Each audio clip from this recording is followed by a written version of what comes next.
जय जगन्नाथ जय श्री कृष्ण आगक जन्माष्टमी आसूची जन्माष्टमी रे आपण किभଳି भाबरे निजर खाद्यपेयर जत्न नेबे एवं व्रत पालन करिवे। व्रतर पूर्व दिन ठीक भाबरे खाइबे, भात खाइबे, पानी ठीक भाबरे पीबे, नहले शरीर आपणकर डिहाइड्रेटेड हो जिवो। व्रत दिन सकाळे आपण फल खाइबार अनुमति थिले टिके फल खाइ परिबे, नहले आपण पानी पी परिबे।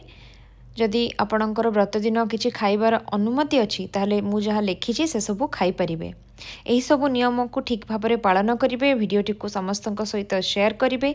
जदि आपण को डायबिटीज, ब्लड प्रेशर किंबा अत्यधिक देह खराब लगुच ताले आपण खाई व्रत करेंगे। खाली पेटरे व्रत करेंगे नहीं एवं आपणकर नियम जहाँ कहूँ आपण से भाव में पालन करेंगे। किंतु डायबिटीज थिले खाली पेटरे व्रत पालन करेंगे नहीं।